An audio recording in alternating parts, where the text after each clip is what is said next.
Patria, se abre la sesión. Señor secretario, la cuenta. No, no hay cuenta. Don Pedro Araya.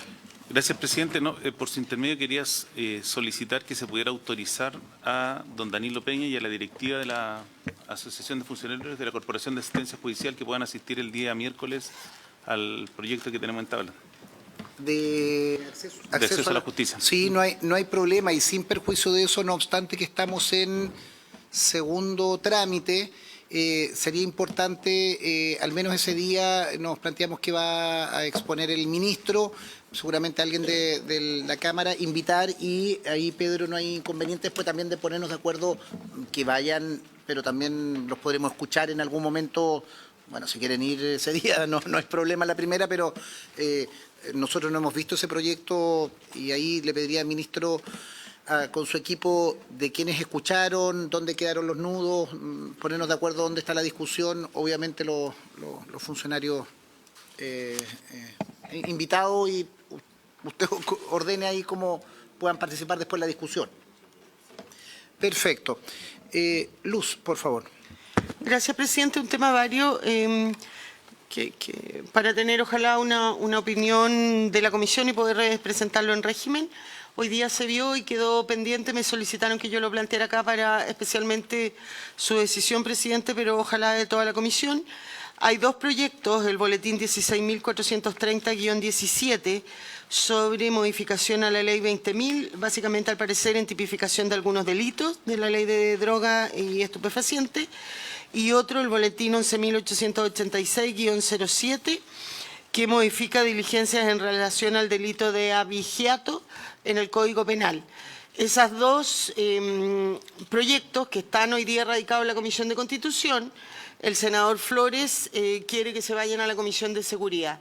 Entonces, para que la Secretaría los pueda ver, yo creo que ambos debieran permanecer acá, salvo una decisión distinta.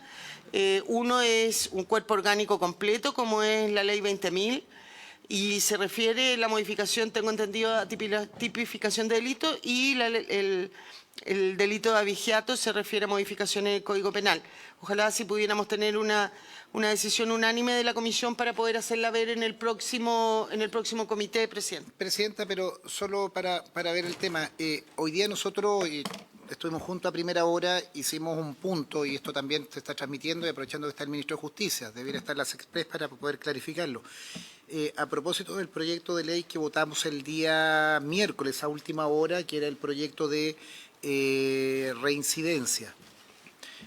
Nosotros hicimos el punto en varios de los aspectos para los colegas que estuvieron. Yo le agradezco ahí a Claudia que llevaba un poco la posición de votación.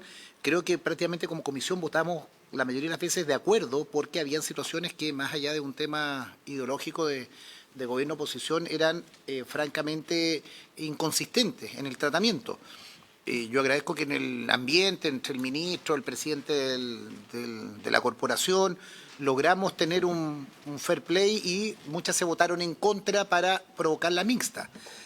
Al ver hoy día en la mañana a quién integre esa mixta, en estricto derecho debiera hacerlo la Comisión de Constitución, porque son normas de procedimiento penal profunda.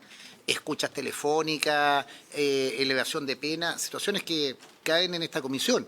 Nosotros, en un acto de entender y ahí agradecerle a Luz que coincidíamos, señalábamos, no vamos a insistir que la mixta sea de Constitución, porque estaríamos vulnerando un principio más antiguo y que hay que respetar en esta corporación, que es donde está radicada donde partió una comisión, un proyecto debiera resolverse ahí. Y al menos yo no voy a hacer el punto, y como bancada no lo vamos a hacer, pero eso nuevamente nos lleva a una aberración. Entonces, hago esta introducción, Luz, porque no entiendo cuál es la petición. O sea, esas peticiones debieran rechazarse por no a lugares, como que yo pidiera a esta comisión, pidiéramos la ley de, no sé, del genoma humano, no sé, de la ley de tarifas eléctricas.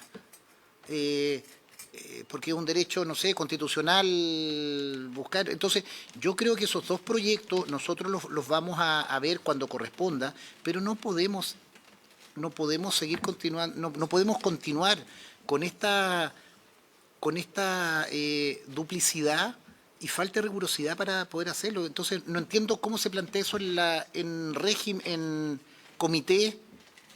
¿Nos pidieron una opinión a nosotros? ¿Cuál es el punto? A ver, presidente, respecto de reincidencia, efectivamente, yo hice el punto señalando exactamente lo que usted señaló, que a nosotros nos encantaría ver eso en comisión, creemos que teníamos la expertise y la obligación de seguir viéndolo, porque además fue el informe de esta comisión el que en definitiva se votó en sala, pero que respetábamos el principio de la comisión de origen y por lo tanto no nos íbamos a oponer, ni yo como representante en el comité de bancada UDI, y que también lo había conversado con usted, y yo di el voto para que se fuera a seguridad, que era la comisión de origen. Respecto de estos dos proyectos, yo dije que si me hacían votar en ese instante, yo iba a votar en contra. Y expliqué también lo mismo que usted dijo, pero me pidieron que se iba a ver el próximo lunes en comité y que le consultara a usted. Entonces yo le dije que yo estaba ahí como representante de la UDI, no como representante del presidente de la Comisión de Constitución, pero yo comparto con usted que nosotros debiéramos... y yo al menos, salvo que aquí hubiera una discusión muy profunda y para darle unanimidad a esta comisión, pero yo como representante de los comités de la bancada de la UDI votaría en contra de que ambos proyectos se fueran a seguridad, presidente. Claudia, inmediatamente le doy la palabra, senadora. Yo creo que esto tiene un límite y yo le pediría a la Secretaría de nuestra corporación hacer un informe sobre eso, sobre particularmente estos dos proyectos y si puede Ignacio con Rodrigo poder tener una opinión. Yo insisto, y vemos dos presidencias de gobierno oposición y vendrá una tercera el próximo año, no sé a quién le corresponde, en que yo acá no velo por el interés de mi sector, velo por una buena legislación y por último unas discusiones las hemos dado acá y las hemos corregido y a veces votamos incluso de manera transversal para elevar el rigor de la discusión. Yo creo que no corresponde y yo le enviaría una nota al presidente que hay temas que, como se dice en derecho, se declaran que son inadmisibles, no corresponde. Vuelvo al mismo tema. A mí me encantaría discutir aquí la ley de, no sé,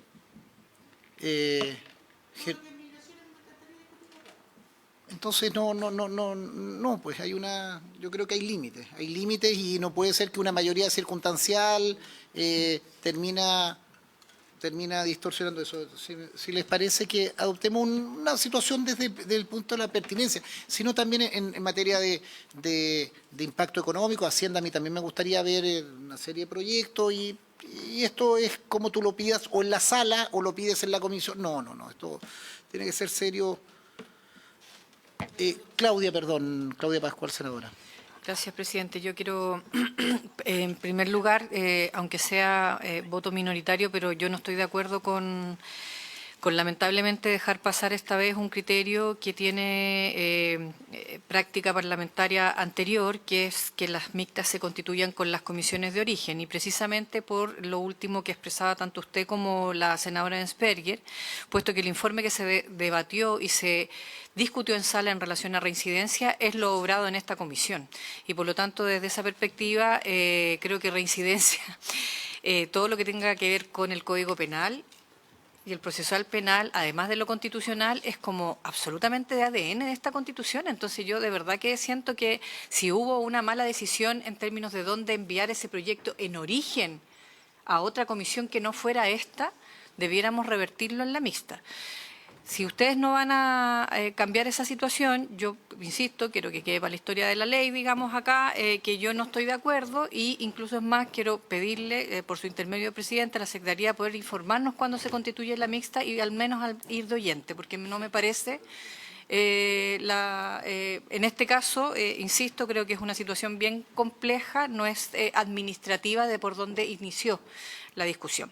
Y en segundo lugar, estoy absolutamente de acuerdo con no dar el traslado de los dos proyectos que se consultan acá, precisamente porque están modificando penas y modificando tipificación de delitos que son también inherentes a esta comisión, entonces para tener un marco de coherencia. Eso, presidente, nada más. En relación a lo último, Claudia, secretario, si usted me ayuda, un proyecto no puede irse de una comisión si ya está radicado sin el acuerdo de esa comisión.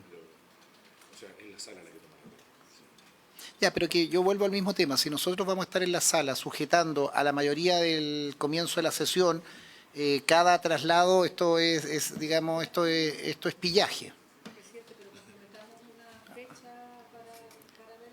Sí, pero que no puede ser, Claudia, que es el concepto. Es el concepto de que uno no puede, o sea, uno no puede saltarse los órganos administrativos, tanto régimen como comité, como mesa, en que uno se siente resguardado en eso y no, digamos, una mayoría en la sala.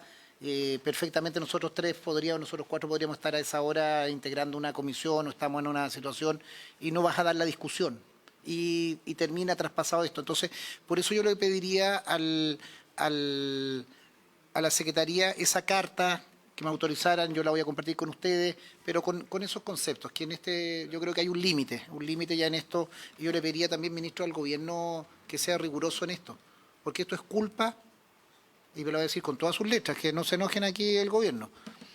En la primera, cuando comenzamos este periodo presidencial, habían algunos ministros que no les gustaba venir a esta comisión y pensaban que era más fácil por meterse por otro lado, y aquí estamos pagando las consecuencias. Y eso también no es solo responsabilidad de la comisión, también hay responsabilidad del Ejecutivo, y lo digo con todas sus letras, y si me apura lo digo con nombre también de los ministros o ministras que cometieron esa aberración que estamos pagando. Pero hay que decir las cosas por su nombre, porque esto trae consecuencias y trae una mala legislación, trae una chambonada, trae improvisación, que al menos a mí no me gusta, y menos en esta comisión. Si les parece, entramos al fondo de eso y habría acuerdo en los términos para que nos ayude la Secretaría en esa nota. Entremos a la orden del día, de acuerdo a lo que nosotros habíamos conversado en la última sesión. Nos tocaría entrar con el artículo 482 cuáter, está distribuido en fotocopias. Yo le agradezco, nos reunimos nosotros a primera hora con al menos el equipo del Ministerio para abordar algunos temas, y no sé si ministro o su equipo entramos directamente al 482 cuáter, que está en una fotocopia. Regla de traspaso del cargo. ¿Página? No, sí, una página, esta luz. Una página Es un suelta. artículo nuevo. Sí, que es una redacción. Sí, me lo pasaron recién. Acá. Guiémonos por eso para efectos de la discusión, pero sin perjuicio en qué página estamos de... Sí, presidente, estamos específicamente en la indicación 228, Ya. que comienza en la página 237 y con un debate pendiente, con un texto alternativo que se solicitó al Ejecutivo respecto del artículo 482 cuáter, que está en la página 239 de nuestro comparado. Ya. Démosle lectura a la propuesta.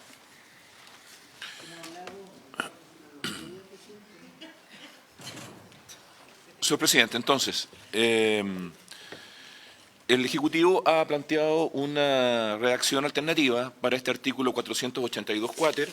Me permito recordar, señor presidente, que algunos asuntos que estuvieron en la preocupación de sus señorías tenían que ver con la situación de interinos y suplentes, la situación de los traspasos de los software, la extensión de los procesos disciplinarios, la situación de los nuevos contratos, en fin, o la ampliación a otros tipos de contratos. En fin, el Ejecutivo ha presentado entonces esta redacción alternativa que dice lo siguiente: artículo 482 cuáter. Con el fin de garantizar la continuidad de los servicios prestados, el traspaso del cargo por parte de los funcionarios de la segunda serie y el escalafón secundario del Poder Judicial a quien lo suceda en carácter de interino o titular deberá sujetarse a las siguientes reglas. A. Los funcionarios de la segunda serie y el escalafón secundario del Poder Judicial que por cualquier causa cesaren en sus funciones estarán obligados a hacer entrega a quien lo suceda de todos los registros públicos que estén a su cargo, tanto en papel como en formato electrónico, y de todos aquellos otros instrumentos, antecedentes, documentos electrónicos, registros o bases de datos que se encuentren en su poder, ya sea por encontrarse bajo su custodia o guarda, o por haberse generado con ocasión del ejercicio de la función o para su mejor gestión, y que den cuenta de información de sus usuarios. La información que conste en soporte electrónico deberá ser proporcionada en formatos que permitan la inmediata y fácil consulta y verificación tanto por parte de su sucesor como de los respectivos fiscales judiciales. Igualmente, deberá hacer entrega de todos aquellos antecedentes que dieren cuenta de los derechos y obligaciones concernientes al funcionamiento del despacho que se traspasaren al sucesor por mandato de la ley, en especial aquellos referidos a los trabajadores de la notaría, conservatorio o archivo. La entrega antes referida deberá efectuarse el día en que deba asumir funciones el nuevo funcionario, de acuerdo a los plazos y fechas que para tales efectos disponga el Ministerio de Justicia y Derechos Humanos en el decreto que formalice el respectivo nombramiento. B. En el caso del artículo 495 bis, dentro del año anterior a que se produzca la cesación en el cargo, estos funcionarios no podrán celebrar o modificar contratos de trabajo. Sin perjuicio de lo indicado, el funcionario podrá celebrar contratos de trabajo a plazo fijo o por obra o faena determinada, cuya duración no exceda la fecha de su cesación en el cargo. Igual prohibición aplicará desde el día en que el funcionario presente su postulación a un proceso de selección para proveer cargos de la segunda serie del escalafón secundario del Poder Judicial y hasta la fecha de dictación del acto administrativo que resuelva el respectivo proceso, o desde que le fuere notificada la resolución que disponga la aplicación de la medida disciplinaria de destitución en el contexto de la instrucción de los procesos que se sigan en su contra conforme a lo dispuesto en el artículo 353 bis de este Código. Además de lo anterior, los fiscales judiciales podrán decretar dichas prohibiciones como medida preventiva durante el curso de estos procesos disciplinarios, las que se entenderán revocadas de pleno derecho en caso de ser decretado el sobreseguimiento. C.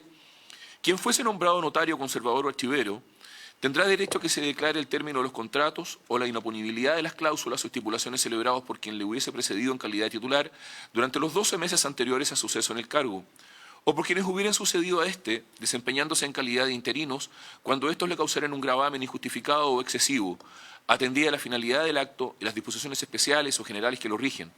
Lo señalado se aplicará siempre y cuando los derechos y obligaciones que emanan de estos contratos o convenciones se entiendan traspasados de pleno derecho al nuevo funcionario en virtud de su asunción en el cargo.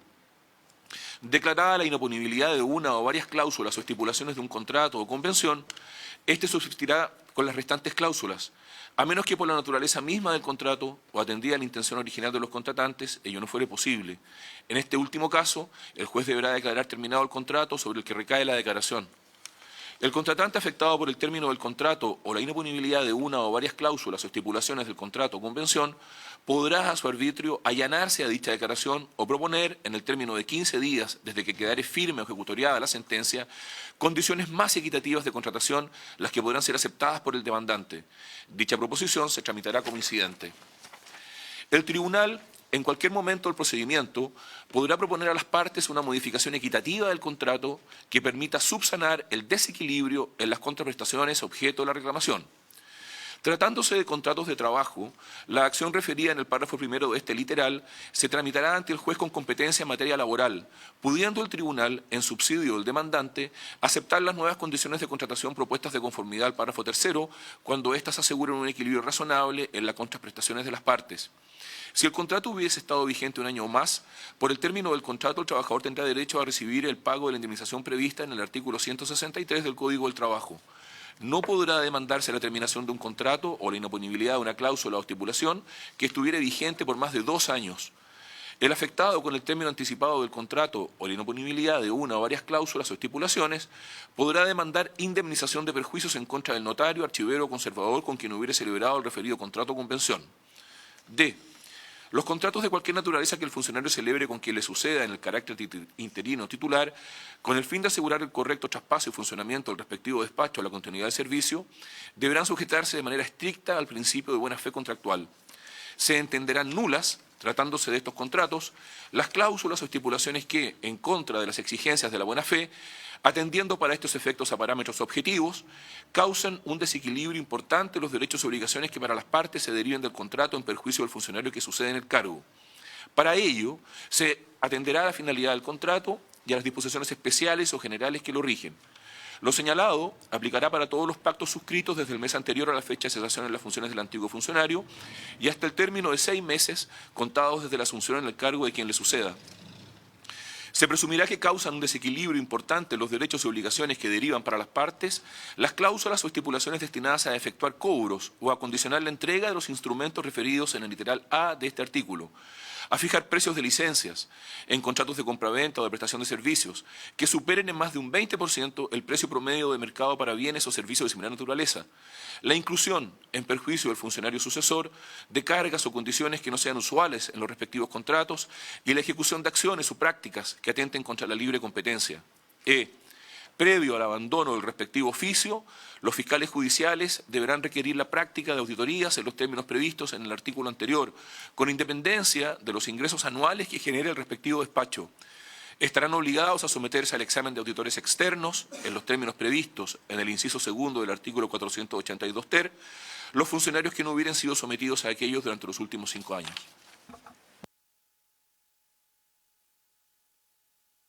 ¿Se ofrece la palabra? Luz. Presidente, me genera muchas dudas.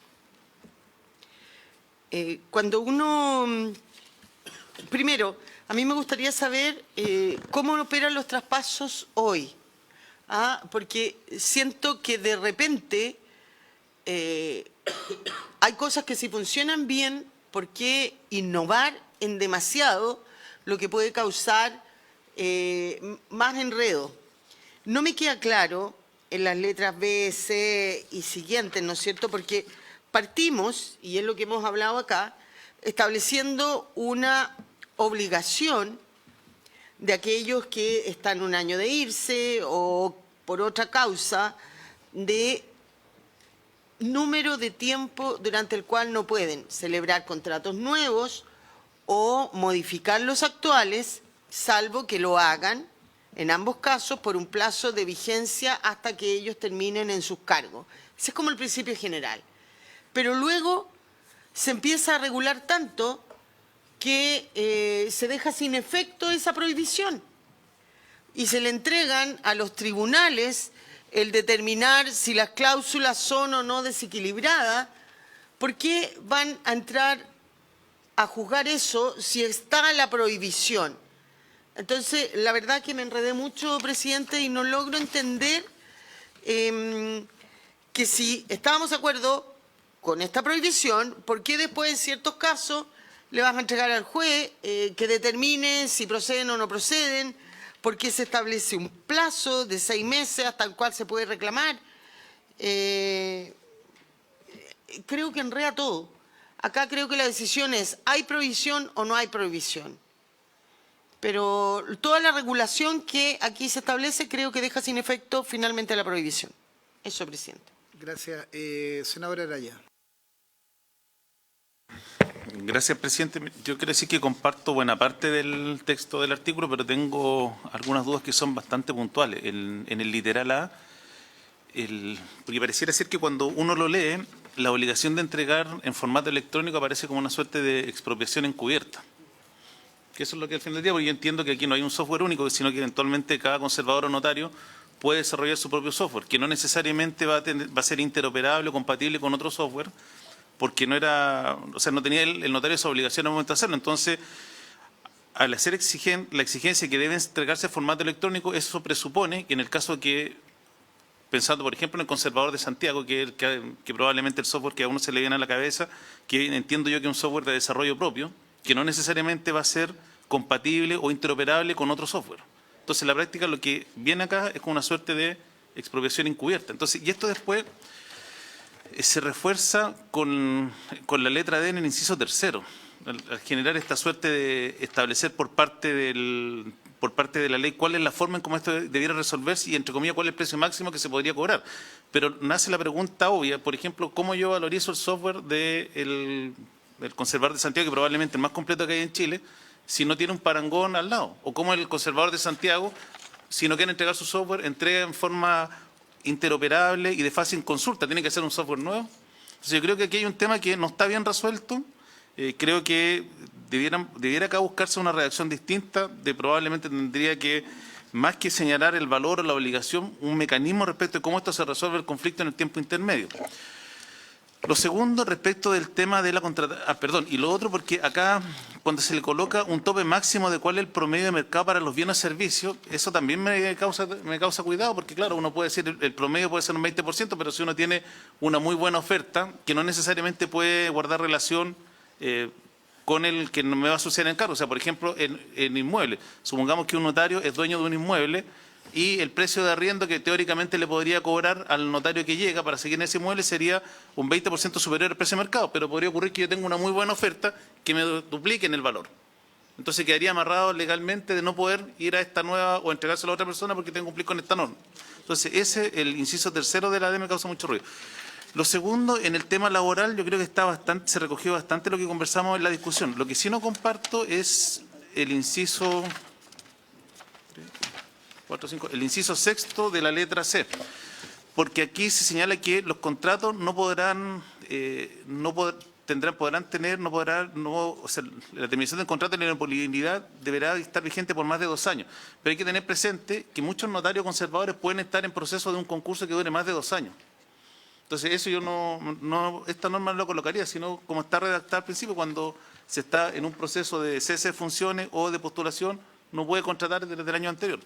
Y no entrar en esta disquisición, porque perfectamente hay notarios conservadores que empiezan a postular y pueden estar 2, 3, 4, 5 años en concurso antes de que lo nombren en otra plaza. Eso, presidente. Muchas gracias. Ministro. Señor presidente, por su intermedio, recordar algunas cosas que, por cierto, el Ejecutivo ha hecho una propuesta en función de lo que ha sido solicitado por la Comisión. Algunas cosas relevantes. La primera, uno de los problemas que sucede en la actualidad es que el Código Orgánico de Tribunales no contempla normas de traspaso. No hay normas de traspaso. Entonces, la segunda es que la actividad de notarios y conservadores es una actividad esencial que supone no comprometer ni afectar la continuidad de la prestación. Y así está dicho por lo demás en la ley y es más, yo creo que el consenso que existió en la Comisión.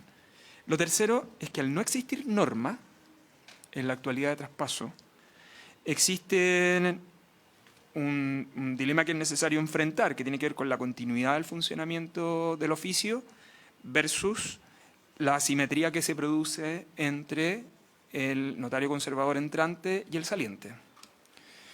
De hecho, la norma está motivada no solo porque vuestras señorías los han solicitado, sino que para cubrir un conjunto de hipótesis que suelen ser un conflicto regular en los traspasos de un oficio a otro.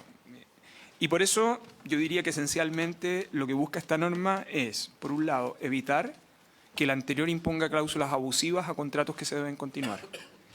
Lo segundo, que exista el derecho a adopción. La tercera es tener la posibilidad de revisión de los contratos que se pudieran haber suscrito con infracciones a esas normas. Y por último, aquellas que están vinculadas a un tema que también fue objeto de discusión y conversación en la Comisión, que dado que lo que se traspasa son elementos esenciales, la pregunta es si debieran o no debieran estar regulados esos contratos. Y quiero ejemplificarlo del siguiente modo. En la letra A, lo que se solicita como regla de continuidad es el traspaso de los libros y de los registros que puedan existir, incluyendo las bases de datos, que no es lo mismo que entregar el software. Esto es bien importante. Solo recordar que el año 2021, en la modificación al artículo 405 del Código Orgánico de Tribunales, se estableció explícitamente, además de las escrituras mecanografiadas, se reconocieron legalmente las escrituras digitales. La hipótesis planteada por su intermedio, señor presidente, por el senador Araya, en el caso del software, es la hipótesis de la letra D, ¿no? Si es necesario, lo que quiero decir es que en el propósito original del Ejecutivo no está el traspaso del software en la letra A, sino que simplemente el listado de los datos, si están en físico, también debieran estar en electrónico para darle continuidad. En el caso de la letra D, se trata de hacer cargo de aquella situación en que el saliente tiene un elemento que es esencial, ¿no? Si yo quisiera mirarlo en una perspectiva, es como una infraestructura esencial. Si bien ha sido desarrollado por la persona que está en el oficio saliente, se ha transformado en un bien esencial para el funcionamiento del mismo. La pregunta es si el traspaso tiene libertad absoluta, y la asimetría es estructural, de modo que se puedan imponer cláusulas abusivas, tanto que puedan perjudicar la continuidad del oficio. Eso es esencialmente el punto. No es símbolo, al final del día deja de ser un contrato estrictamente entre partes privadas, porque ambas están asociadas a la continuidad de la función.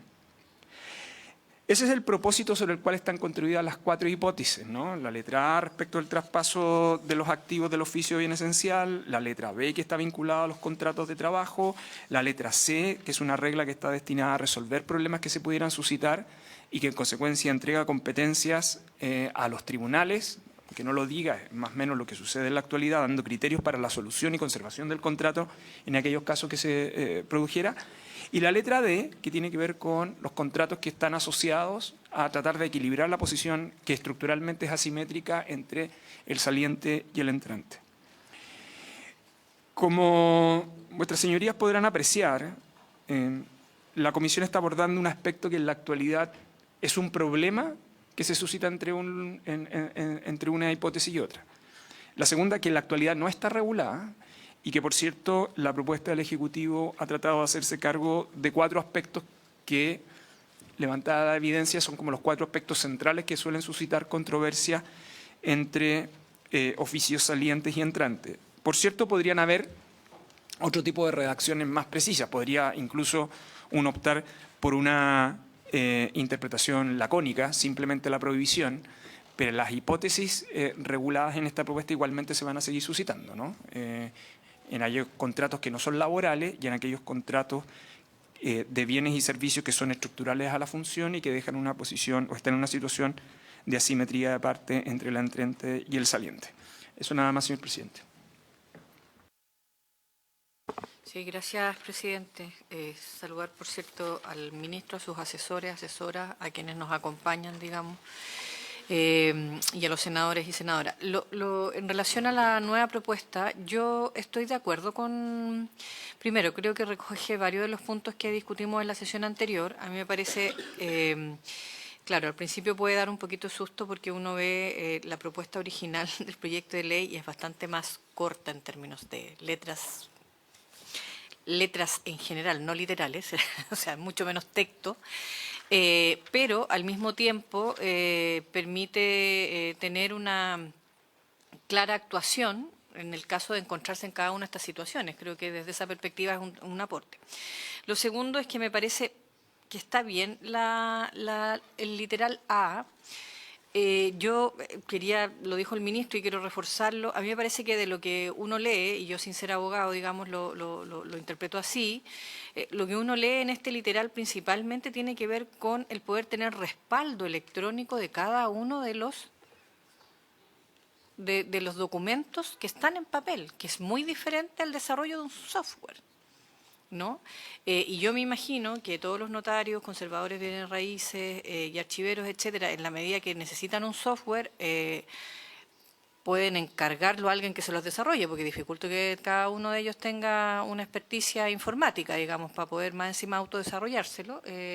Lo encarga alguna empresa, la empresa se lo desarrolla de acuerdo a sus requerimientos, etcétera, etcétera, y por lo tanto eso también es un mercado, comillas, conocido para el mundo de los notarios, archiveros y conservadores de bienes raíces. O sea, me refiero que desde esa perspectiva, y por lo tanto quiero descartar absolutamente que no en ningún caso está hablando de interoperatividad, si está bien dicho, del sistema de un notario a otro, digamos, ¿no? Porque no es como cuando uno se coloca de acuerdo, por ejemplo, el Banco Unificado de Datos o la interoperabilidad de las fichas de salud. Es otro tema, entonces me parece que está bien en ese sentido.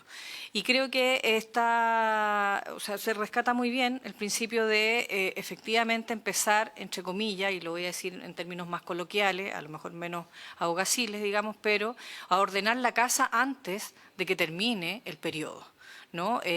Porque efectivamente la semana pasada estuvimos discutiendo largamente con respecto a la edad, y la edad era los 75 años, y esto no es un evento que aparece en nuestras vidas sin previo aviso, digamos, lamentablemente llega y son 74 años anteriores que te lo está avisando, y por lo tanto uno tiene que prepararse para ese traspaso, y creo que aquí se estipula bien esto. Y desde esa perspectiva me parece que también genera, digamos, el ámbito en relación... Yo solo tengo la inquietud en relación al tema de... No porque esté en contra, creo que está bien, digamos, pero tengo la inquietud de poder explicar un poco más lo que tiene que ver con los contratos de trabajo. Yo entiendo absolutamente y me parece absolutamente correcto, más cuando no hay un órgano colegiado vinculado tanto a los conservadores de bienes raíces, los notarios, como los archiveros, a diferencia, por ejemplo, de un municipio o una gobernación, en donde hay un órgano colegiado que le puede permitir a un alcalde, una alcaldesa, a un gobernador, una gobernadora traspasar un contrato de su periodo propiamente tal. Hay una responsabilidad política mayor, digamos, de más gentes aquí, como es una sola persona. Se termina su periodo, no puede comprometer contratos más allá de su periodo. Eso me parece que está muy bien hecho el principio. Sí, en relación a los contratos de trabajo de las personas, si pudiera explicar de mayor profundidad el ministro o su equipo, digamos, en materia de cuánto es lo que puede abordar y cuánto es lo que alguien que considerara, habiendo sido contratado, que no está siendo respetado su derecho laboral. Nada más que eso. Pedro. Presidente, volviendo al tema informático, perdón, es que yo probablemente me expresé mal, no estoy hablando de la interoperabilidad. Los datos para leer necesitan un tipo de software. O sea, no todos los software leen los mismos datos. O sea, si yo hago un software que lee letra A, no me lo va a leer un software que lee letra B. El problema que hay aquí es que hasta donde sé, no todos los softwares son iguales. Entonces, como consecuencia de lo anterior, yo puedo ver, en el fondo, resguardados los datos bajo un tipo de software que no necesariamente va a ser el que tiene el notario que llega. Y ese software no va a poder leer la información. Entonces, por eso, la preocupación es esta obligación de entregar los datos, porque en la práctica lo que se está imponiendo aquí es decir, si yo me quiero quedar con el software que lee mis datos, tengo que adicionalmente preparar un software nuevo que lea los datos conforme al software que quiera utilizar el otro notario, y que esto también puede ser fuente de conflicto, porque el notario entrante puede traer, no sé, el software X, y entonces exige que los datos se le entreguen en ese software. Entonces, aquí hay un problema, porque claro, efectivamente cuando la ley validó las escrituras públicas electrónicas no se hizo cargo de este tema. Y quedó un vacío que probablemente es la fuente de conflicto que señala el ministro. Ahora, esto también tiene otros bemoles, porque claro, con este tipo de obligaciones probablemente lo que se va a producir es un desincentivo para que se desarrollen buenos software para estar al mismo nivel. O puede ser viceversa en la medida en que esto quede bien regulado. Entonces, esto yo creo que, yo vuelvo a insistir, independiente que esto está en la letra A y el desarrollo principal es la letra D, inciso tercero, creo que no está bien resuelto el tema del traspaso. Ahora, si lo que queremos decir, probablemente la modificación debiera ir en el sentido de, en el capítulo en que se regularon la escritura pública electrónica, llevar ahí una norma respecto de cómo se deben llevar o fijar un parámetro mínimo o eventualmente entregarle la atribución al Ministerio de Justicia para que por decreto la Corte Suprema, por auto acordado, pueda fijar los pisos mínimos de funcionalidad. Norma fácil. Claro. Luz. Gracias, presidente. Yo quisiera volver a insistir en saber, yo sé que no hay regulación, pero en la práctica, ¿cómo funcionan hoy día los traspasos? ¿Cuánto problema o cuántas cosas que no se resuelven de buena manera terminan en una demanda, en un juicio, en un recurso, en fin? Y lo otro, yo lo que entiendo, porque entiendo lo que quiere decir el senador Araya de una eventual expropiación encubierta, pero lo que yo entiendo que en la letra A se define todo aquello que debe el notario o el funcionario actual entregar al nuevo funcionario. ¿Cómo lo hace? Me parece que uno no puede llegar hasta esa forma de regular, ¿no es cierto? Va a ser responsabilidad de quien tiene que hacer el traspaso. Yo efectivamente entiendo, y por eso en mi confusión, que aquí no hay una obligación de traspasar un software, hay una obligación de traspasar información. Y esa es la obligación que tiene que cumplir el funcionario saliente. Vuelvo a decir, ¿cómo lo traspasa? Es responsabilidad de él. No logro entender, y puede ser, presidente, mi ignorancia en esta materia, ¿no es cierto?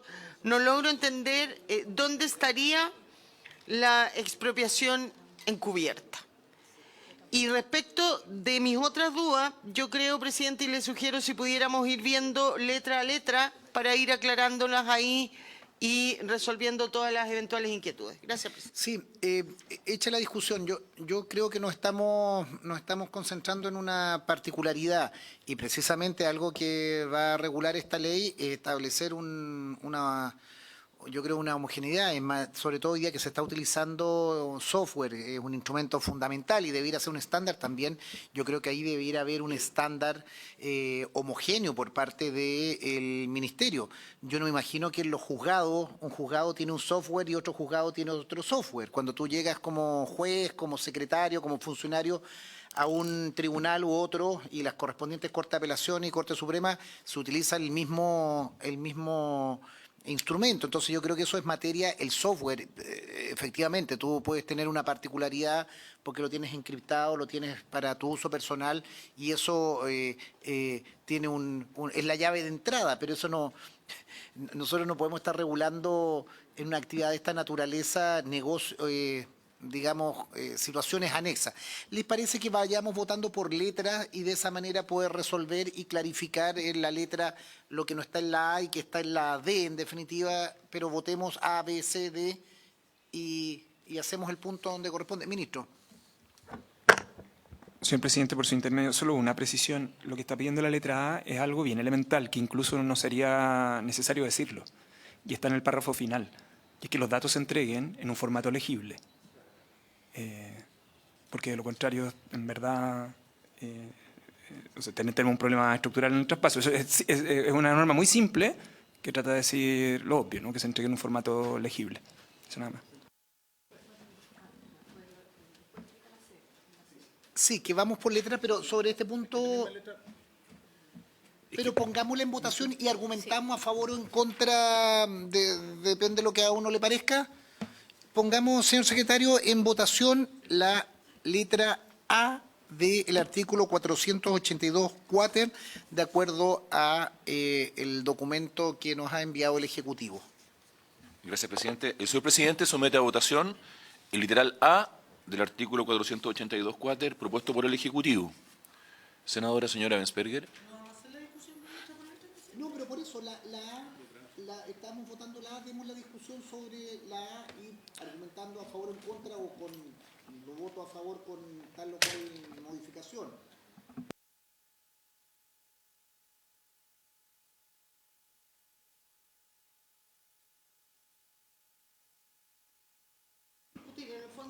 No, corrijo luz. Vamos a la A, argumentemos sobre la A y luego de la discusión, si estamos de acuerdo, se somete a votación. Yo respecto a la A no tengo problema. Ya.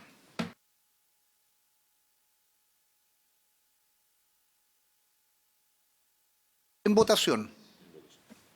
Señor presidente somete a votación el literal A.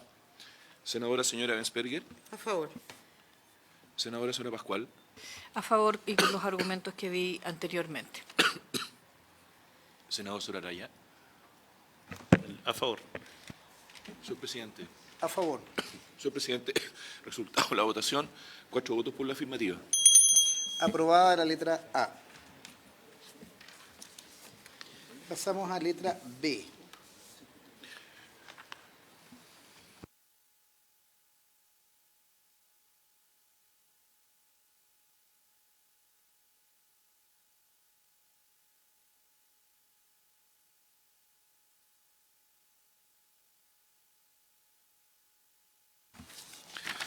Señor presidente, somete a votación el literal B.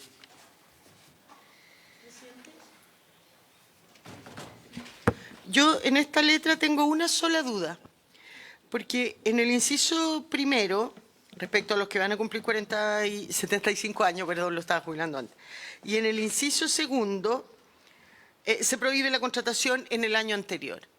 Lo que no entiendo, ¿por qué los fiscales judiciales podrían decretar dichas prohibiciones si la prohibición ya está en la ley? Esa es mi única duda, porque eso podría llamar a equivocación de no entender la prohibición. Lo entiendo que puede ser una medida, ¿no es cierto?, durante la instrucción del sumario. Pero arriba dice ya que durante todo el proceso, o sea, iniciado un sumario administrativo, un proceso administrativo, el funcionario le nace la prohibición de modificar o hacer cualquier contratación. Hecho eso y establecida esa prohibición legal, ¿por qué el fiscal judicial también tendría la posibilidad de decretarla si la prohibición está en la ley. Esa quisiera saber por qué se puso, presidente. Es una duda, no es que estén... Ejecutivo. Señor presidente, por su intermedio, la hipótesis del inciso segundo tiene tres, o sea, la hipótesis de la letra B. Uno es el periodo anterior al periodo. La segunda es aquella hipótesis de la postulación, ¿no? Porque es una manera de poder tener control sobre lo que sucede en la postulación. La tercera hipótesis es una vez notificada la destitución, mientras está pendiente la medida disciplinaria de destitución, mientras se mantengan los recursos administrativos.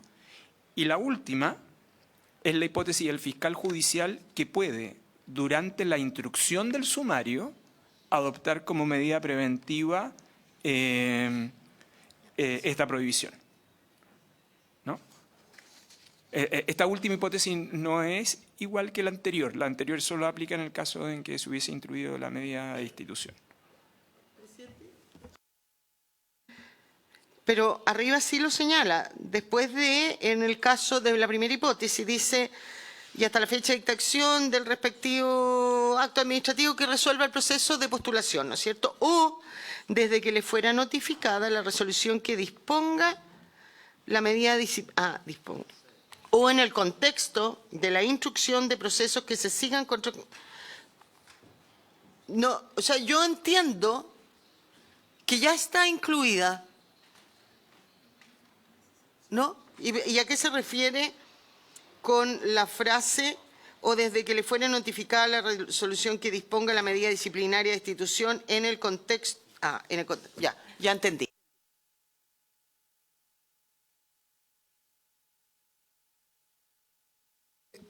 Ponemos en votación la letra B. Señor presidente, somete a votación la letra B. Senadora señora Bensperger. A favor. Senadora señora Pascual. A favor. Senador señor Araya. Señor presidente. A favor. Señor presidente, resultado de la votación, 4 votos por la afirmativa. Aprobada la letra B.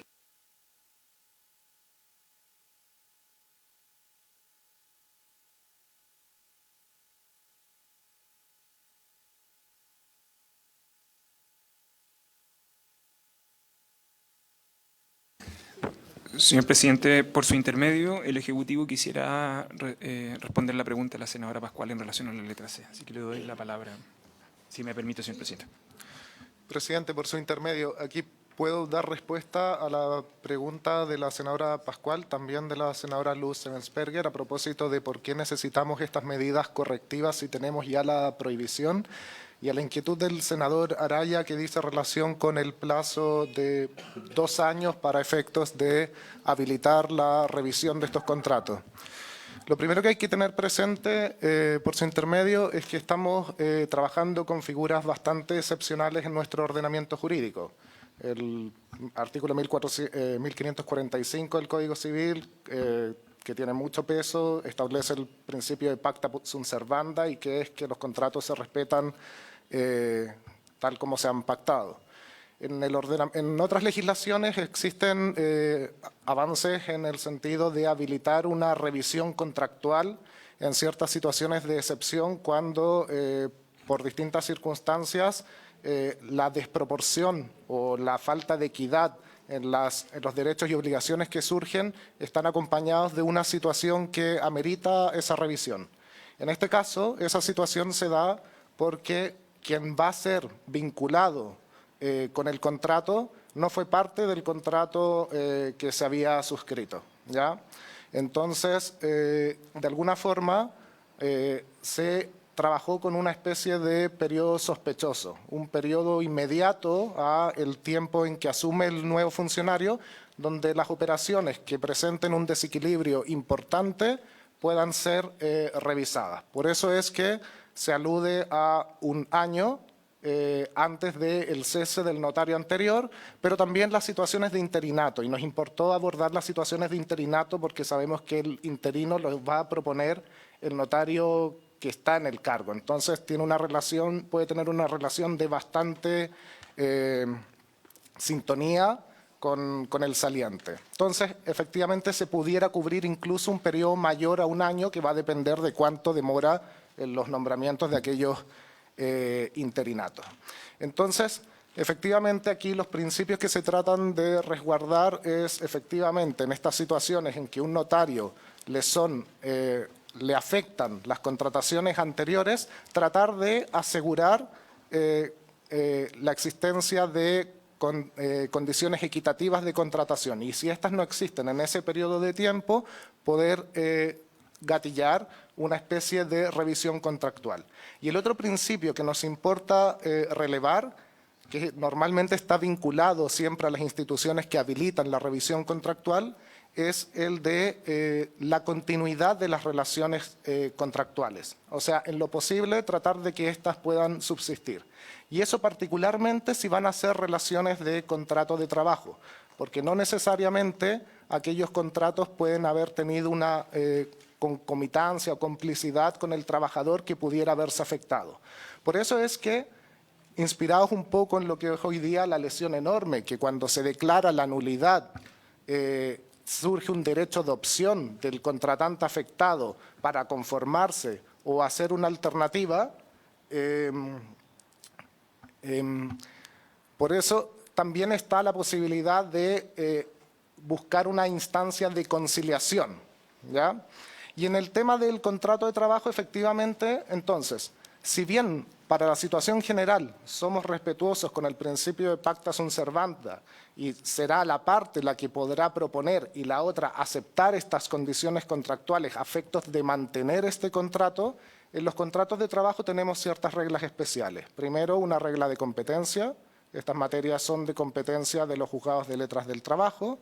Segundo, eventualmente, si el tribunal entiende que la negativa es injustificada, puede aceptar en subsidio las condiciones propuestas por el trabajador. De ese modo es que nosotros entendemos, estamos tratando de asegurar los principios que aquí están en juego, que es tratar de velar por condiciones equitativas de contratación, que el nuevo notario no se vea expuesto a condiciones abusivas que provengan de la relación contractual anterior, y al mismo tiempo no afectar de manera injustificada a los trabajadores. Eso sería. No sé si se me va algo. Gracias, presidente. Sí, en el inciso primero de la letra C, habla de que estos contratos causaron un gravado injustificado o excesivo. ¿Cómo definimos un gravamen injustificado o excesivo? Porque usted algo decía, presidenta, por su intermedio el Ejecutivo, llevarlo a una comparación con la lesión enorme. Pero no es tan así porque, no sé, el notario anterior puede no haber incumplido, o sea, haber incumplido la prohibición de modificar o hacer nuevos contratos durante el año, que no necesariamente signifiquen pecuniariamente un gravamen injustificado o excesivo, pero sí puede significar un gravamen, porque yo me imagino que cuando uno de estos funcionarios asume el oficio, independiente que tenga que respetar, ¿no es cierto?, los contratos de trabajo de todas las personas que hayan trabajado desde los 2 años anteriores hacia adelante, también esa persona quiere llevar, me imagino yo, personal de su confianza. Y puede que, vuelvo a decir, estas nuevas contrataciones que se hicieron incumpliendo la obligación no sean excesivas desde el punto de vista pecuniario, pero sí para cómo el nuevo funcionario quiere, ¿no es cierto?, llevar a cabo su oficio y que esto le impida contratar nuevas personas por esa razón. Ahora, condiciones en el 1, 2, 3, condiciones más equitativas de la contratación en el inciso tercero. ¿Qué significa eso?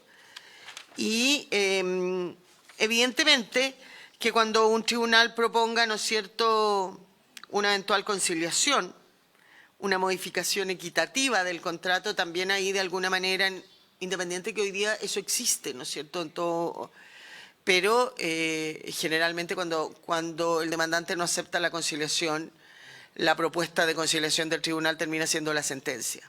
Entonces, y ahí, una vez más, no se estaría dando cumplimiento a esta prohibición de contratación al año previo.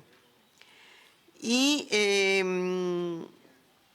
Lo mismo en el inciso tercero, cuando éstas aseguren un equilibrio razonable. A mí entiendo que se quieran proponer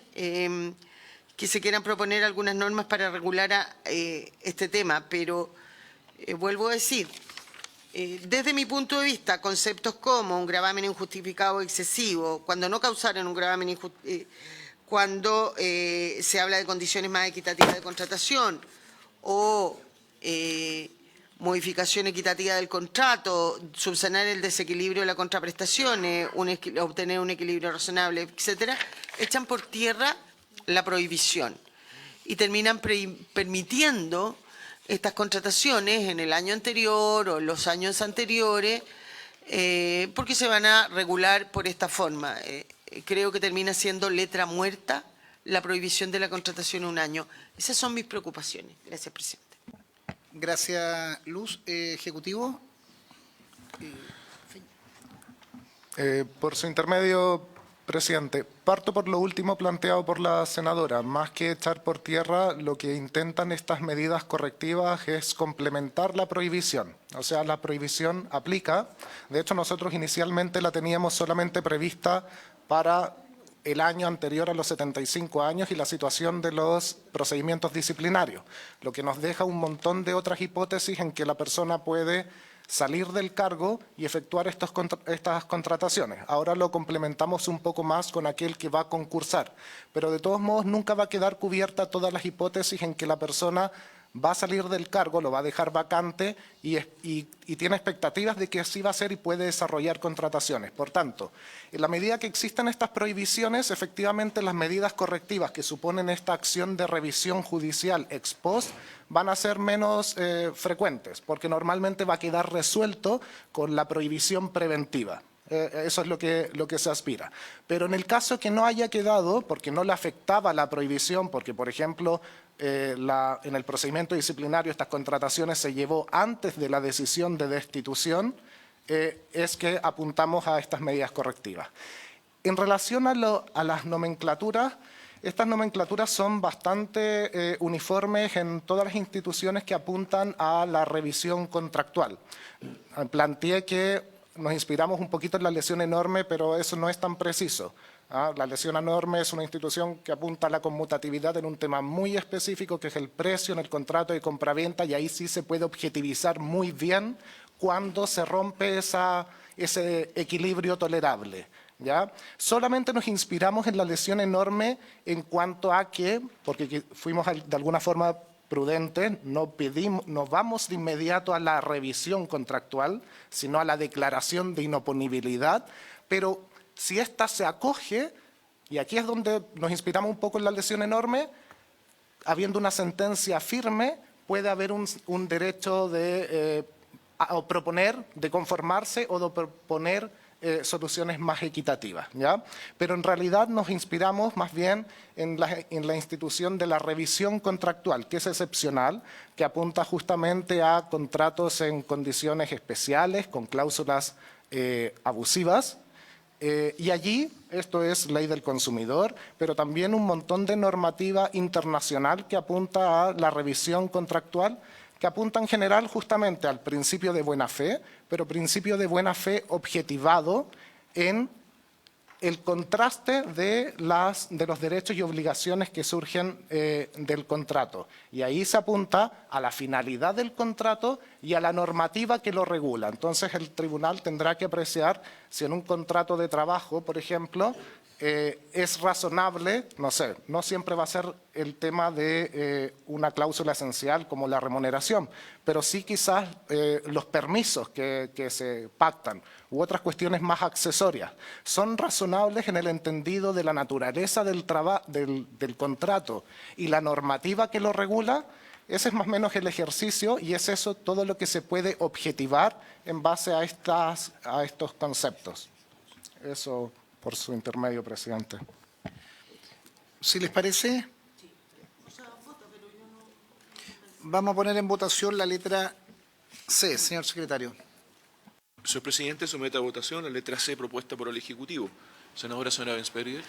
Yo voy a votar en contra de esta letra C Y fundamentado en la última explicación. Aquí la prohibición no sirve, porque acá lo que se está haciendo es que la modificación de los contratos en estos casos excepcionales queda entregada a el tribunal. La prohibición es letra muerta en estos casos.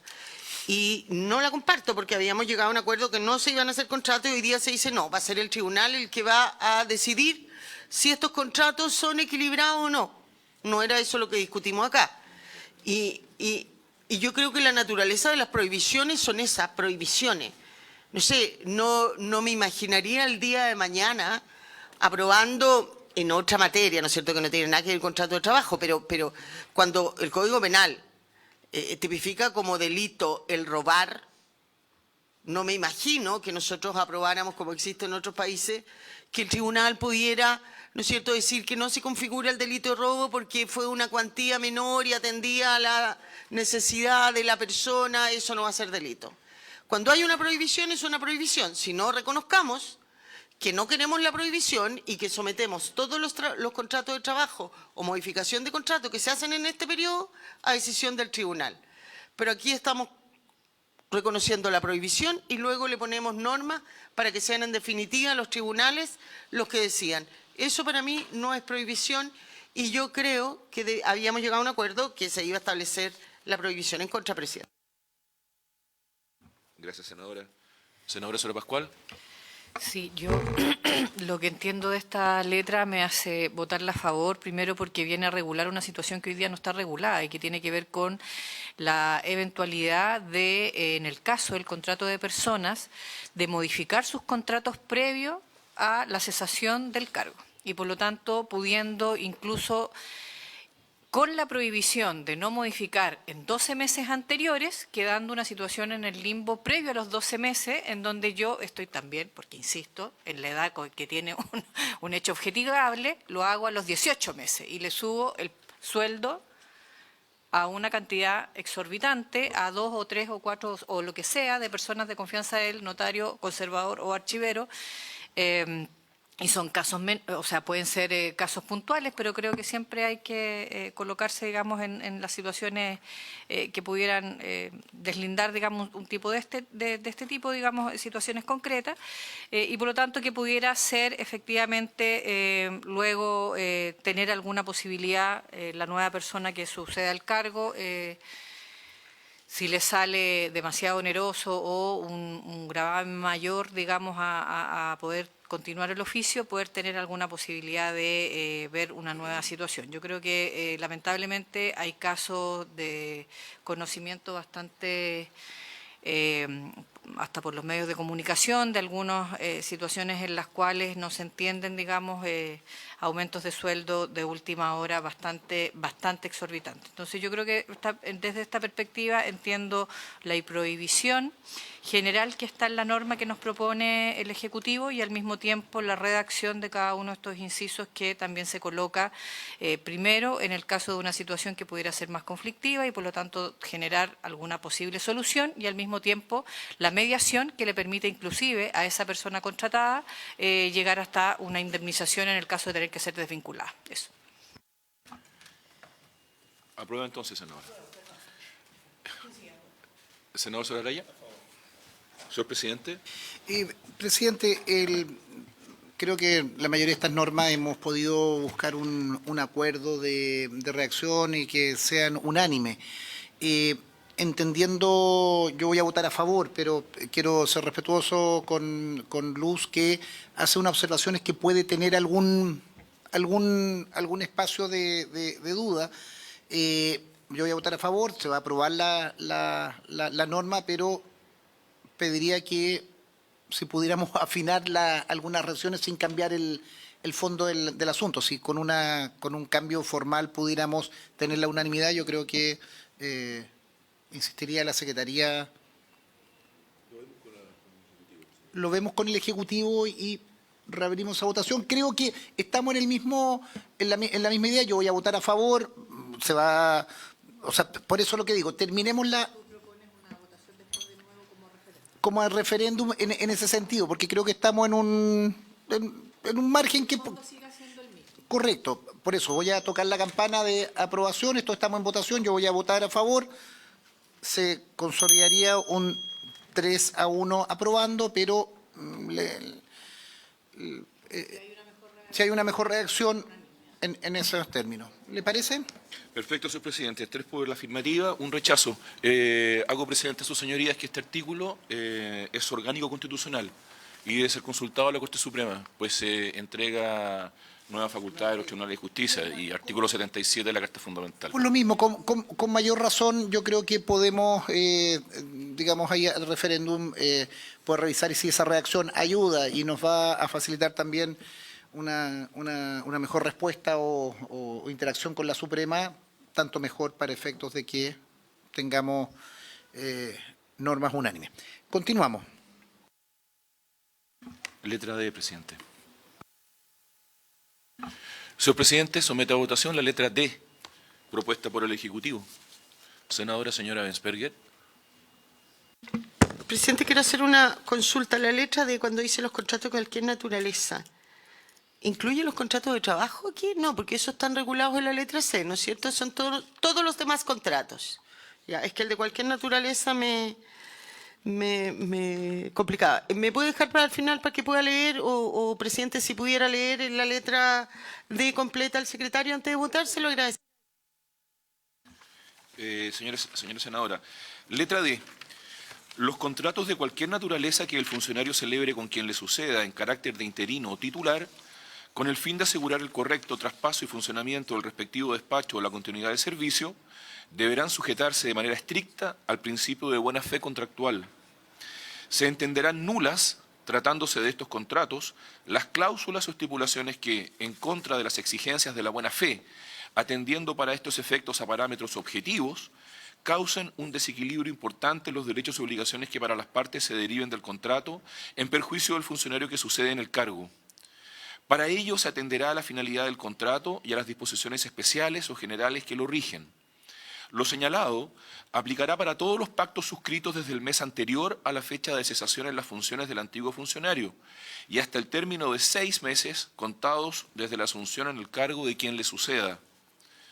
Se presumirá que causan un desequilibrio importante en los derechos y obligaciones que derivan para las partes las cláusulas o estipulaciones destinadas a efectuar cobros o a condicionar la entrega de los instrumentos referidos en el literal A de este artículo, a fijar precios de licencias en contratos de compraventa o de prestación de servicios que superen en más de 20% el precio promedio de mercado para bienes o servicios de similar naturaleza, la inclusión en perjuicio del funcionario sucesor de cargas o condiciones que no sean usuales en los respectivos contratos y la ejecución de acciones o prácticas que atenten contra la libre competencia. Luz, adelante. Gracias. Presidente, en relación a esta al 20%, que en el ejemplo que planteaba el senador Araya, llevémoslo a un notario. El notario anterior o la notaría anterior funcionaba en una casa a propiedad de ese notario. Y cuando él se va, él no tiene la obligación de traspasar la notaría en ese bien. Por lo tanto, si ese notario saliente tuviera una súper oferta de arriendo de esa casa donde funciona la notaría que supera ese 20%, no tiene por qué, él simplemente puede hacer traspaso de todo lo señalado en la letra A y decirle al notario entrante, ¿sabe qué? Yo necesito esta casa, no funcionará aquí la notaría porque yo la voy a destinar a otra cosa, si eso es derecho de propiedad. Entonces, eso no está regido acá. Bien. Señor presidente, por su intermedio, es más bien a la inversa. En aquel caso donde, mire, acá está la notaría y como usted tiene que entrar a funcionar, yo le cobro un canon extraordinario mientras él busca un lugar donde se puede entrar. Entonces, en rigor, es más bien a la inversa. Es evitar situaciones de abuso, de cláusulas abusivas en ese periodo de transición de un oficio a otro, esencialmente. Esa es la regla. Claudia, si les parece, entonces, ¿nos sometemos a votación? Señor presidente, somete a votación la letra D propuesta por el Ejecutivo. Senadora señora Bensperger. Senadora señora Pascual. A favor. Senador Soraraya. Señor presidente. A favor. Señor presidente, resultado de la votación, 3 votos por la afirmativa, 1 abstención.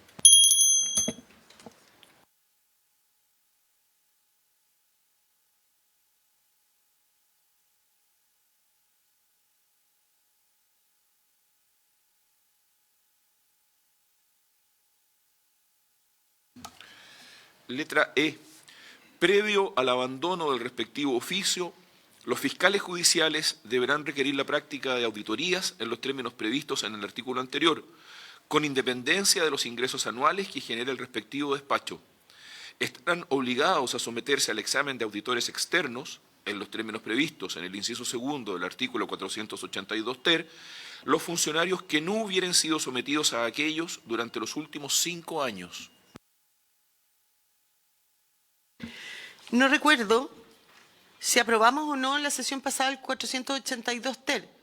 ¿Lo aprobamos? Sí. Ya, porque ahí era donde la senadora Pascual tenía de por qué no a los chicos. Ya. Entonces, entiendo que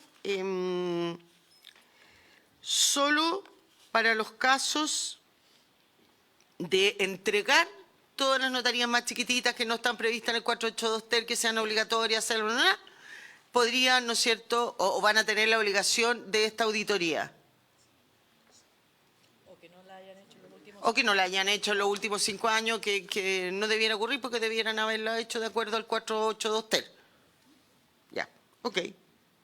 En definitiva, es un sistema que siempre estén una vez al año. Si les parece, en votación. Señor presidente, somete a votación la letra D propuesta por el Ejecutivo. Senadora señora Ebensperger. A favor. Senadora señora Pascual. A favor. Senador señora Araya. Señor presidente. A favor. Señor presidente, resultado de la votación, 4 votos por la afirmativa. Aprobada la letra E. E. Perfecto. Pasamos, si les parece, sí, yo creo que veamos si podemos ver el 420, que el 2, perdón.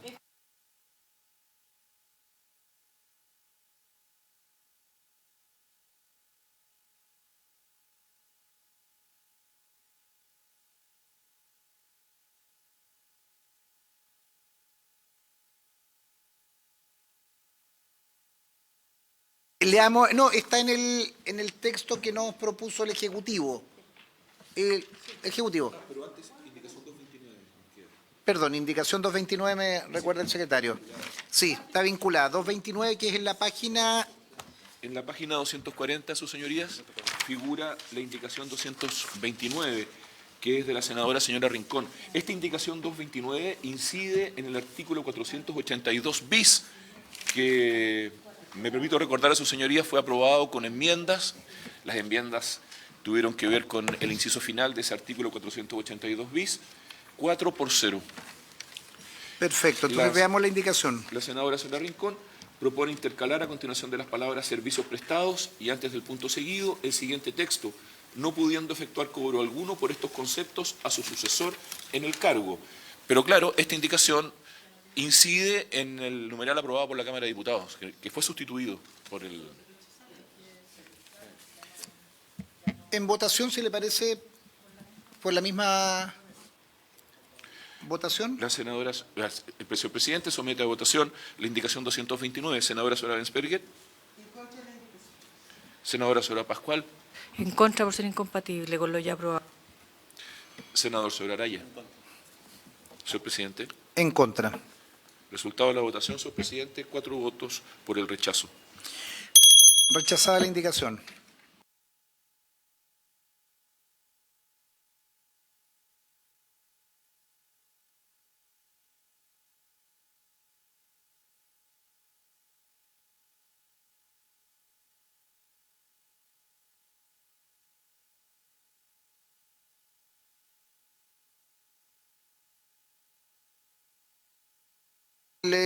Le pedimos al Ejecutivo que explique un poco la propuesta. Sí, adelante.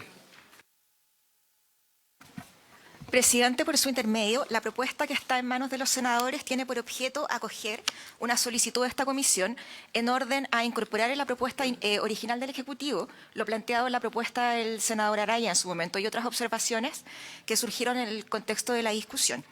Para estos fines, por ejemplo, se establece una norma para el caso de que no sea posible presentar una propuesta de 3 nombres de interinos o suplentes en atención al tamaño o ubicación de la notaría. Además de lo anterior, se incorpora una regla de cierre para el caso de que no sea propuesta la nómina.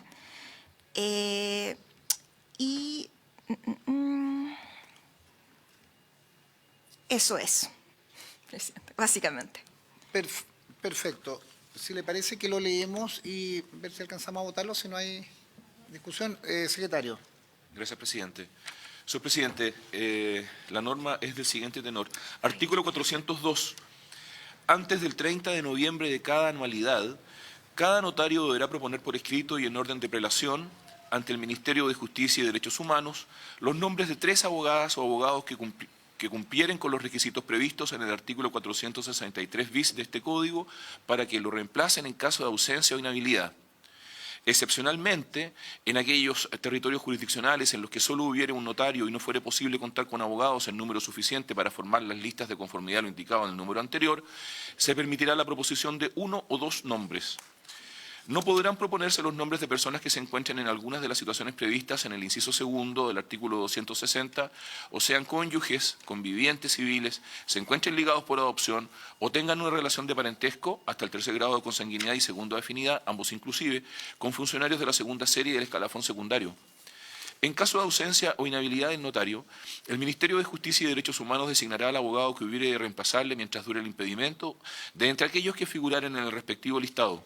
Tratándose de suplencias, en caso de no seguirse el orden de prelación propuesto, deberá fundamentarse dicha decisión en el acto que se dicte para estos efectos.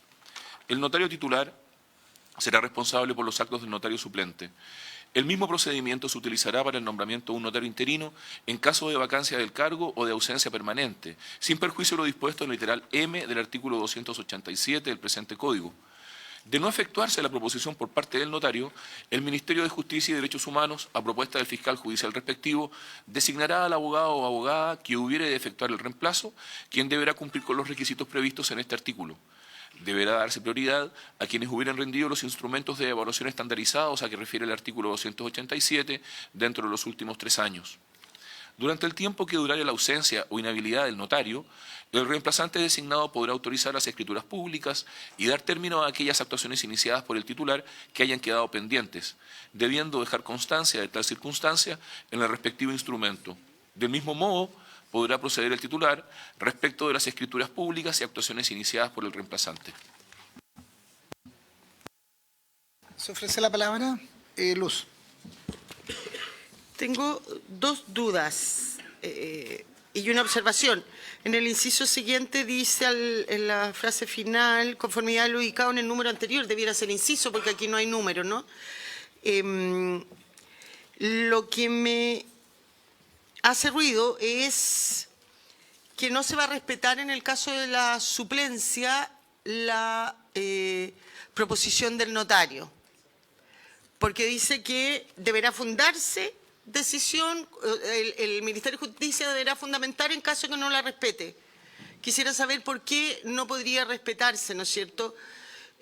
Me preocupa eso porque acto seguido uno sabe que, y acá también lo dice, que el notario titular es responsable de todos los actos que realice el suplente. Por lo tanto, yo creo que siempre, salvo por impedimento, porque a lo mejor el que estaba en primer orden de prelación fue nombrado notario, está ocupando otro cargo y él lo rechazara. Salvo esa excepción, creo que siempre debiera respetarse en ese caso la propuesta y prelación del notario titular.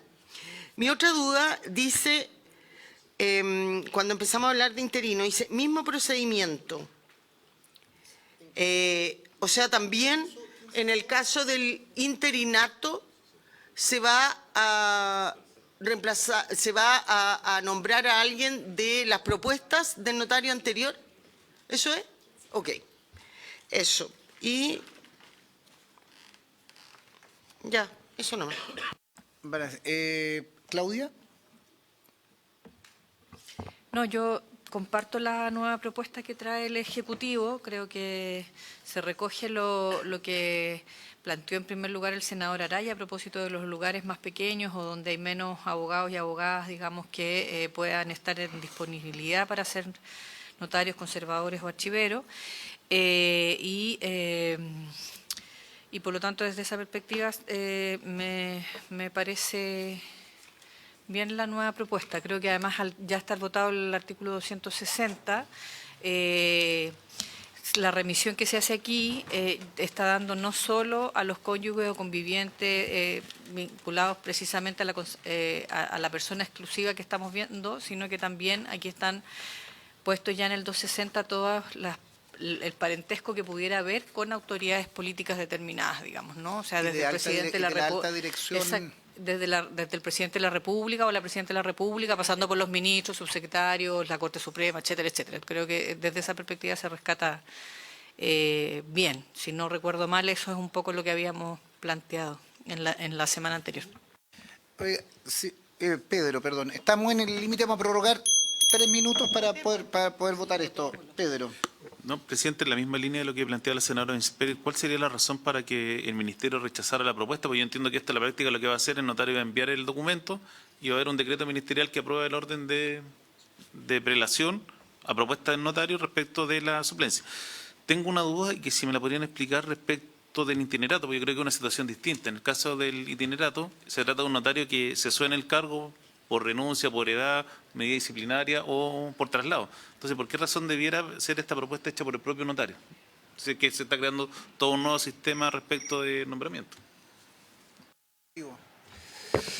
Señor presidente, por su intermedio, en relación a la primera inquietud, simplemente es una norma que le dé posibilidad de salida si es que eventualmente pudiera existir algún inconveniente en ese orden de prelación. En cualquier caso, el Ejecutivo no ve inconveniente en suprimir esa parte de la propuesta, si es que en consecuencia, toda inquietud que pudiera existir sobre el orden de prelación propuesta implicará una observación previa por parte del Ministerio a ese orden de prelación. Por ejemplo, temas o de idoneidad que podrían comprometerlo por otro tipo de situaciones. Pero el Ejecutivo no ve ningún problema en eliminar esa frase para efecto que no se entienda de que el Ejecutivo mantiene ahí una completa discrecionalidad. Pero el Ejecutivo entiende para esos efectos que ese proceso se puede producir para efectos de la conformación de los nombres entregados por el notario. En relación a la segunda pregunta del senador Araya y por su intermedio, señor presidente, mantiene el criterio de la actualidad. El punto es que se debe mantener una regla de origen, en el fondo, ¿no? Y esa regla de origen, para que no quede a completo arbitrio del Ejecutivo, deba tener un conocimiento de aquella persona que está ejerciendo el oficio, que no obstante se va a ir, y como se debe mantener en este criterio la anualidad, eso lo despersonaliza eventualmente, pero esa es la razón fundamental por la cual se mantiene ese criterio de origen. Eso nada más, señor presidente. Así que, si usted lo considera bien, el Ejecutivo en el inciso cuarto no tiene inconveniente de eliminar desde el punto y coma en adelante. Yo creo que hay consenso para poder votar con esa observación. Sería importante que la Secretaría lo consignara bien y darle lectura al inciso cuarto para ver cómo queda. Gracias, presidente. El texto quedaría del siguiente tenor. En caso de ausencia o inhabilidad del notario, el Ministerio de Justicia y Derechos Humanos designará al abogado que hubiere de reemplazarlo mientras dure el impedimento de entre aquellos que figuraren en el respectivo listado.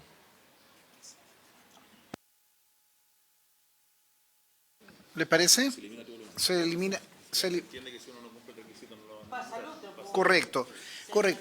¿Les parece entonces que sometamos a votación el texto del artículo 402 con la salvedad del inciso cuarto en que se votaría hasta la coma de tratándote listado con un punto final para efectos de en esos términos. En votación. El señor presidente somete a votación la propuesta para el artículo 402 del Ejecutivo con la salvedad de que en el inciso cuarto se elimina la frase que ya se señaló. Senadora, señora Ensperger. A favor. Senadora Sara Pascual. A favor. Senador Solaraya. A favor. Señor presidente. A favor. Señor presidente, resultado de la votación, 4 votos por la afirmativa. Aprobado y estamos en la hora. Agradecer que hemos despachado estos dos artículos. Queda, yo le pediría al Ejecutivo que también que nos ayudara con la Secretaría a la redacción de ese artículo que tenemos de esa letra que tenemos digamos, podemos tal vez mejorar una reacción al referéndum. Y fuera de la sesión o para terminar. Senadora. Mire, de lo que queda a mí, lo que se me hace más difícil es el tema de las tarifas y las eventuales fijaciones de precio y todo eso. Entonces, presidente, me gustaría pedirle, por su intermedio, si pudiéramos pedir a lo mejor a la Biblioteca del Congreso alguna legislación comparada de cómo se resuelve en otros países para tener algo, porque yo me reconozco ignorante en el tema. Por principio no creo en la fijación de precios. El de fijar una tarifa máxima me complica porque creo que eso beneficia a las grandes notarías y perjudica a las más pequeñas, porque las que tengan más recursos van a poder ofrecer una tarifa más chica, a lo mejor las más chiquititas no. En fin, entonces, de verdad, si pudiéramos tener algo que nos ayudara. También alguien me dijo por ahí que existe un informe de la Corte Suprema en esta materia, si lo pudiéramos solicitar también para tener la mayor cantidad de antecedentes posible para cuando veamos este tema, presidente, que creo que es el más complejo de los que nos queda. Senadora, no tengo inconveniente en poder hacer eso, pero pongámonos de acuerdo en qué es lo que vamos a ver para no sorprender. Si entendemos que lo de tarifa, vamos a pedir ese informe, que la Secretaría nos ayude si es que existiera el informe de la Corte Suprema, tenerlo a la vista. Yo lo que le pediría al Ejecutivo, de acuerdo al plan de votaciones que nosotros teníamos trazado, que es lo que debiéramos ponernos de acuerdo para mañana y pasado, teniendo en cuenta que esta es la última semana que vamos a hacer los 3 días, porque tenemos, el miércoles, 2 días, tenemos comprometido el miércoles acceso a la justicia. Entonces, pongámonos de acuerdo para lo de mañana. Yo voy a dar por terminada la sesión, pero para efecto, habiéndose cumplido el objeto de la sesión, se levanta.